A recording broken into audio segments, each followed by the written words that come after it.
Hello and welcome to the CX Files podcast. I'm your host, Mark Hillary. Governments around the world are announcing deadlines for when cars fueled with fossil fuels, such as petrol or diesel, will no longer be available. In the UK, the ban on these vehicles will arrive in 2030. This means that there's only the rest of this decade to sort out the required charging infrastructure required to make it easier to use an electric vehicle.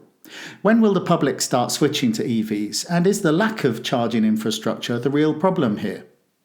This is one of the main experience questions in the auto industry at present, so I'm really pleased to welcome Tanya Sinclair, the UK and Ireland Policy Director of ChargePoint, onto the podcast. Tanya is based in London, and ChargePoint is known for having the largest global network of public charging points for EVs. They have hundreds of thousands of charging points, and a new car plugs into their network for a charge every 2 seconds. Okay, let's go straight to the interview with Tanya Sinclair from ChargePoint. Okay, Tanya, thank you very much for agreeing to appear on the podcast. It's great to have you. Now, I wanted to ask you about some research that Ford published recently, where they found that around half of Brits have got absolutely no intention at the moment of buying an electric vehicle themselves. And the biggest single fear is range anxiety. But if you look at other stats, then you can see that, the average British car journey is actually just a few miles. So do you think that the public need to be maybe educated by the auto brands themselves about, how does it actually work? There's definitely an education process that needs to take place. Whether the car manufacturers are the only part of this really complex ecosystem that has to do that educating, I don't think that's right. I think we all have a role to play. And ChargePoint, as a charging manufacturer and a supplier of charging solutions, also has a role to play to explain how easy charging can be, for example. And that's another barrier really holding some drivers back from switching to EV. Yeah, and that's interesting that you mentioned there that everybody in this kind of ecosystem has a sort of responsibility to educate the consumers. Because I saw a really nice example with Nissan, where if you're interested in buying a Leaf, then they will introduce you directly to an existing customer. And I thought that's just an inspired piece of marketing, really, because no one is going to sort of convince you more than a happy customer. So have you heard of any sort of similar initiatives to try and convince people that actually it works very well? I've not heard of anything similar that's been organised from, dare I say it, a top-down kind of way, in the way that Nissan example has been.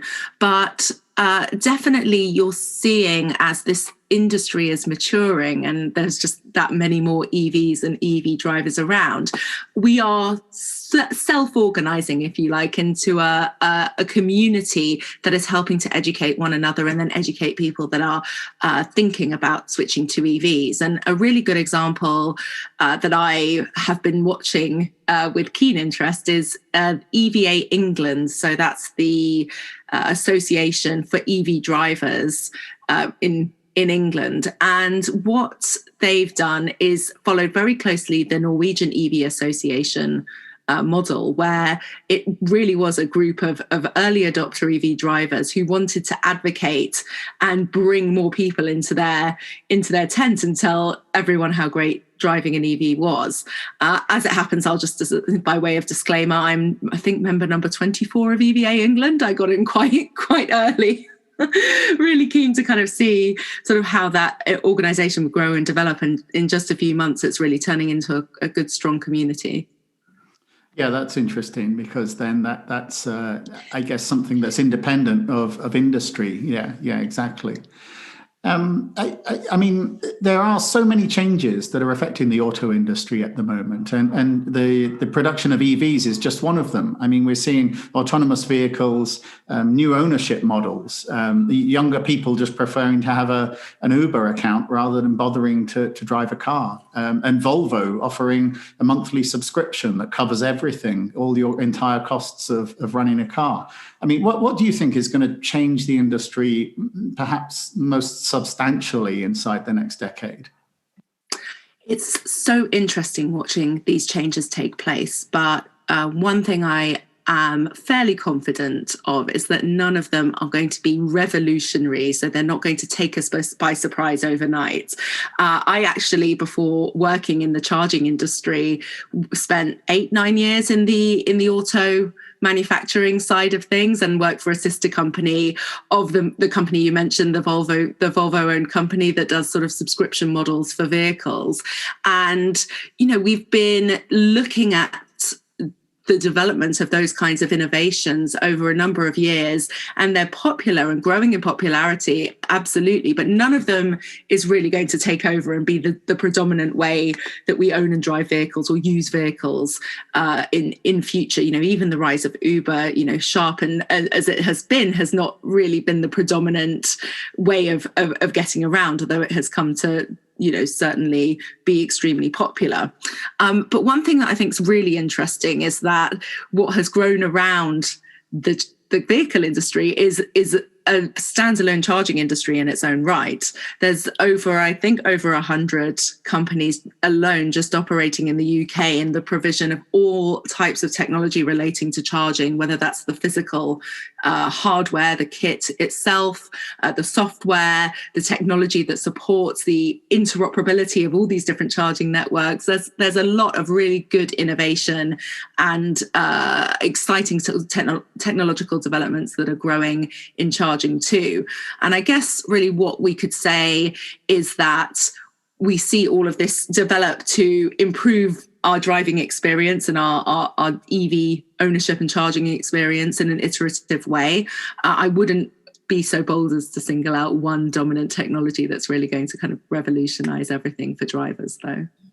Okay, yeah, and I wanted to ask you about the charging networks. I mean, obviously, we're talking ChargePoint here, and I've rented EVs in the past. I don't own one, but there's a rental network very close to me, and I use that quite often. And and I love them, and I would love to buy one, but and I have my own garage, so it's no problem about charging at home.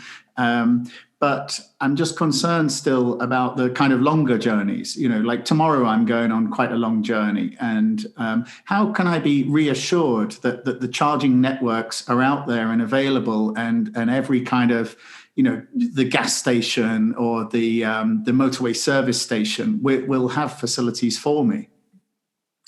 It's really interesting, just before I come on to answer that question, that I always detect a kind of an apologetic note from people that don't yet have an EV or that thinking about it. And I don't think there's anything wrong with not having an EV. There's this sort of sense that, we all must be doing better, in our own time, when it suits our circumstances, I think is absolutely fine. And, we have this government phase out of petrol and diesel vehicles kind of looming in 2030, but everyone by then, the choice will be electric, and that infrastructure that you have questions about now will be there, and it will be able to support that many vehicles. But yeah, just coming to the present day and to the question you ask about sort of charging on longer journeys, there's, I think, a lot of concern about it because historically it has not been up to scratch. And I think as an industry, we do have to hold our hands up and say that,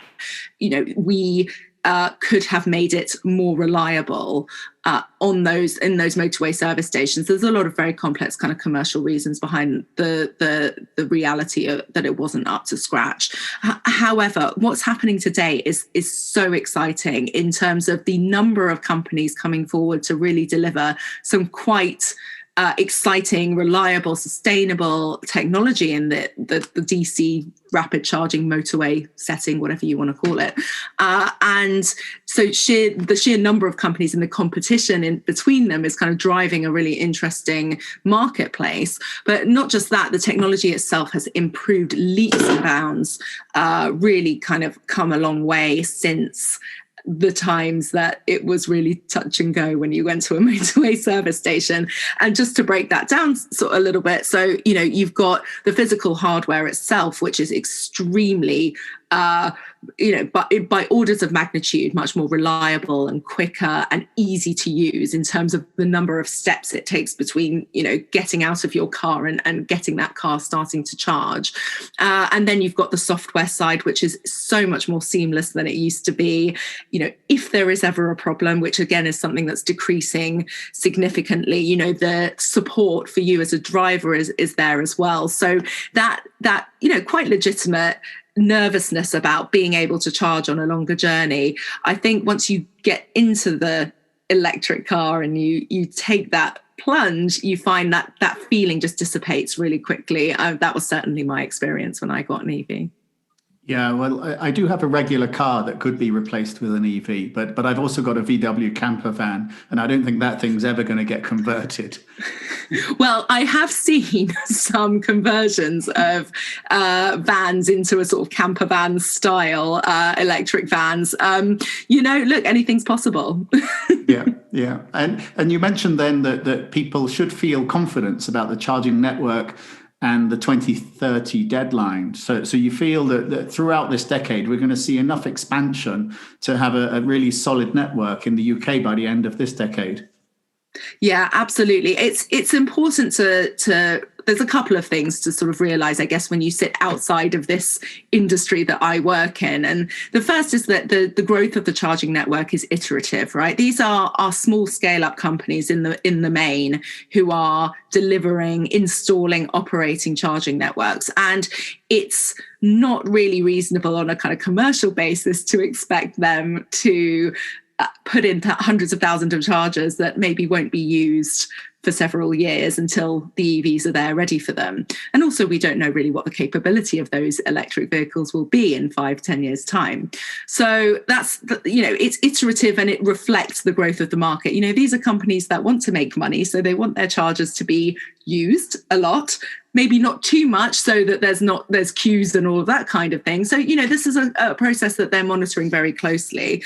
And then the other thing to kind of bear in mind about the growth of this network and 2030 as it looms when you won't be able to buy a petrol or diesel car new anymore, is that the government is taking a really active role in I guess you could call it the service design of what it is we do. And it's really fascinating because I don't know of many other areas that are wholly private sector operated with maybe a small part of public sector funding like we have in charging, where the government is so keenly interested in exactly how that interaction is between the driver, the vehicle and the charger.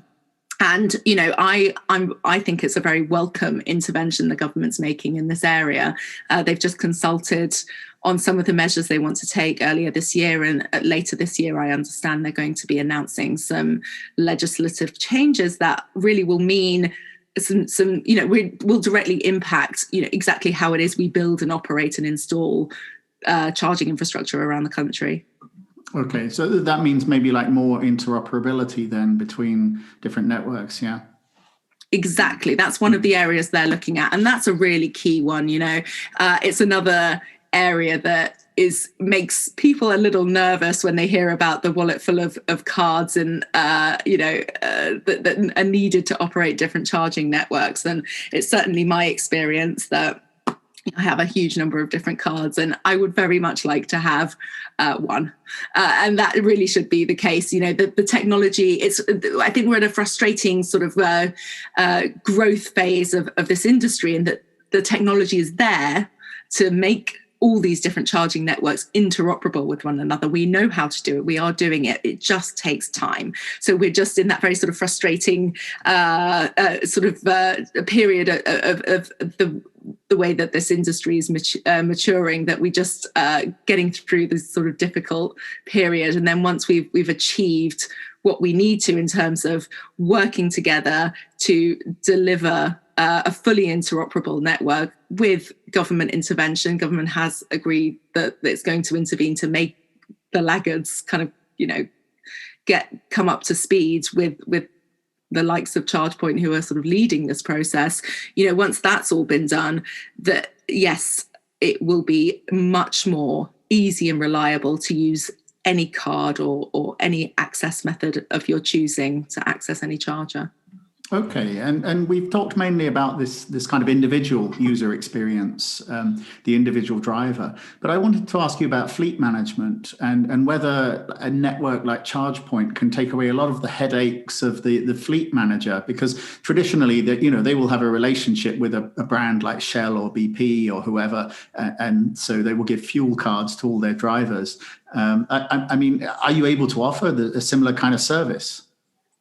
Absolutely. So I should say from the outset that fleet and workplace and depot charging is ChargePoint's bread and butter. It really is something that we've developed a real specialism in terms of understanding what those organizations need to transition a diesel fleet to an electric one. And, it should be said that that's not an easy thing to do. Part of that is to do with the types of vehicles that are available, but integrating the fleet driver's experience of fueling his vehicle with the electric charging experience is not a simple one either. So there's a couple of areas I'll just highlight that have really tried to kind of align with what we're trying to do, which is make it as easy as possible or seamless or continuous as possible in terms of the driver's experience of refueling diesel to charging with EV, and fuel card integration is one of them. So, using your fuel card as a charging access card on ChargePoint chargers is something that we can do. And another thing that we also have worked very hard to develop is home reimbursement. So for vehicles that are taken to the driver's home overnight, for example, and they charge them at home, that cost of home charging can be split out from their home electricity bill and then reimbursed automatically to the employer or the fleet operator. And it's innovations like that are really make the difference for operators of big fleets to decide whether this is really something that can work in reality for them without too much disruption to day-to-day operations. Yeah, I can imagine that would be quite a headache if you take your van home at night, you plug it in, and you're racking up bills on your home account. And that must be fairly complex, actually, then, to split that out because there's so many different electric energy companies as well. Yeah, I mean, it's complex. I'd say the overall piece is complex. So, ensuring the reimbursement is then sent back to the employer, ensuring that the charging is done at home on the, with the home charger. But the smartness is all in ChargePoint's technology in its home charger. And it's something that we have worked hard to develop, identifying the problem, which is stopping fleets from going electric. I'd say the next step is, just ensuring that all the other pieces of a complex fleet transition, like the vehicles and depot charging and all the rest of it can be managed as well. Okay, and then just to sort of wrap up then, I mean, from your knowledge and experience of building out this charging network and talking to the auto brands and the auto media, I mean, what do you think would actually encourage more fleets and more individual consumers to actually adopt EVs? I mean, what seems to be the friction here? I'm not sure I would say there's a friction as such, but it does take people time. And I don't think it's necessarily helpful that there is an idea that we're somehow being forced to do this by the government. These are extremely cool and exciting cars, and they are cars that people want to drive.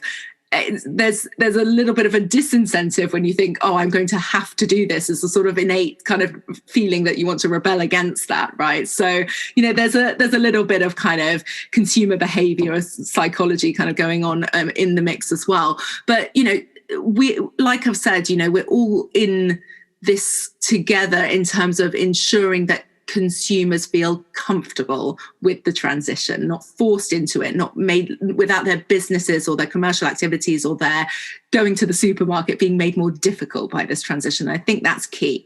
And like I say, you know, whether it's the car manufacturers or the energy companies or the charging companies, we all have our role to play in making sure that we are making that as easy as possible.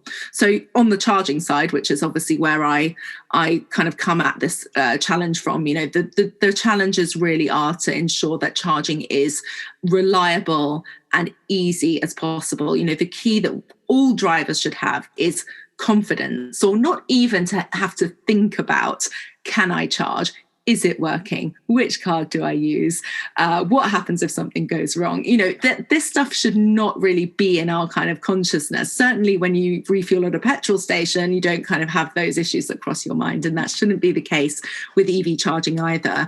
And there's a real mix of activities going on to solve those challenges. Some of them I've talked about, like roaming and interoperability to give drivers confidence on that side. And then there's just improving the physical estate of chargers, ensuring the quality is there, ensuring they're working and reliable and so on. And this is all stuff that is going on.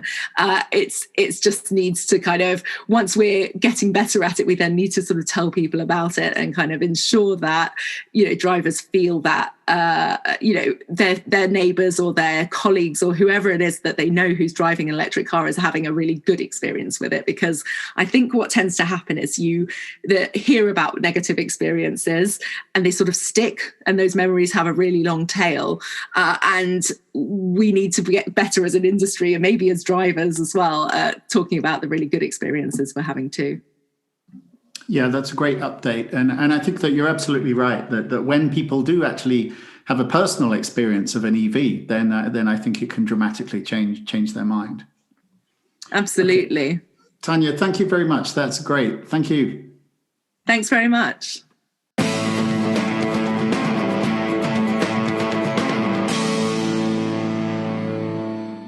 Thanks for downloading the CX Files podcast.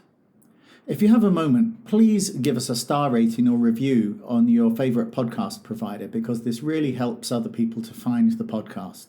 If you have any suggestions for future guests, or ideas, people or topics, then please just find myself, Mark Hillary, or Peter Ryan on LinkedIn and send a suggestion.